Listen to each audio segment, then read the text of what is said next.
The Pacific theater of World War II was a crucible of unimaginable suffering, a landscape scarred by brutal battles and unspeakable atrocities. Among the darkest chapters of this conflict lies the Bataan Death March, a harrowing testament to human cruelty and the devastating consequences of war. At the heart of this tragedy stood Lieutenant General Masaharu Homma, a man whose life and actions remain a subject of intense scrutiny and historical debate. To understand the Bataan Death March, we must first examine the events that preceded it. On December 7, 1941, the Japanese attack on Pearl Harbor plunged the United States into World War II. The following day, Japan launched its invasion of the Philippines, a strategic archipelago vital to controlling the Pacific. Masaharu Homma, a seasoned military officer, was placed in command of the 14th Army, tasked with the conquest of the Philippines. Homma was not a typical wartime general. Born in 1887, he was a man of considerable intellect and cultural sophistication. He was fluent in English, having studied at Oxford University, and had served as a military attaché in the United Kingdom for 8 years. He even earned the nickname Poet Shogun due to his artistic pursuits, a stark contrast to the brutal image he would later acquire. This background, however, did not prevent him from becoming a key figure in the Japanese war machine. The battle for Bataan was fierce and protracted. American and Filipino forces, under the command of General Douglas MacArthur, put up a valiant defense, holding out against the Japanese advance for months. However, facing dwindling supplies and overwhelming odds, the inevitable occurred.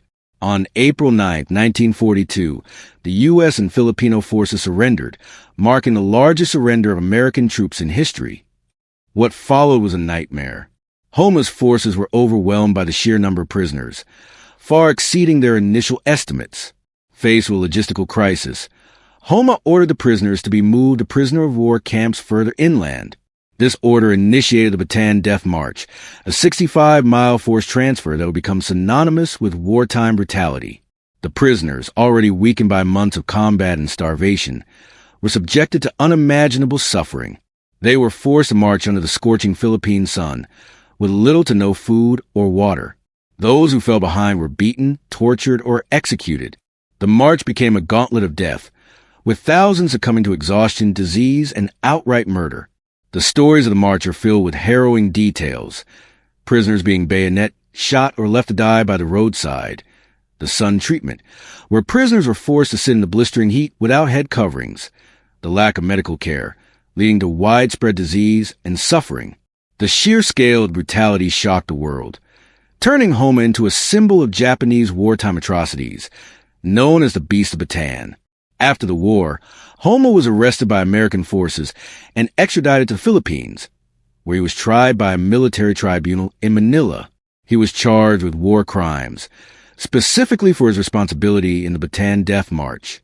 During his defense, Homma claimed ignorance of the atrocities, placing the blame on his subordinates. He argued that he was preoccupied with planning the assault on Corregidor and was unaware of the prisoners' mistreatment. However, the tribunal found his claims unconvincing. Evidence presented during the trial painted a picture of a general who, while perhaps not directly ordering every act of brutality, was ultimately responsible for the actions of his troops. His headquarters were only a short distance from the route of the Death March, making it highly improbable that he was unaware of the suffering. On February 11, 1946, Homma was convicted of war crimes and sentenced to death. General Douglas MacArthur, who had a personal stake in the case, having been forced to retreat from the Philippines earlier in the war, reviewed the sentence and affirmed it.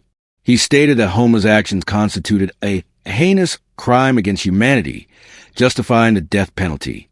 On April 3, 1946, Masaharu Homma was executed by firing squad in Los Baños, Philippines.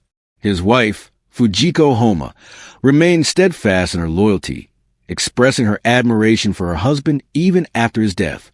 The execution of Homma marked the end of a controversial figure, but the legacy of the Bataan Death March continues to serve as a stark reminder of the horrors of war and the importance of holding those responsible for war crimes accountable.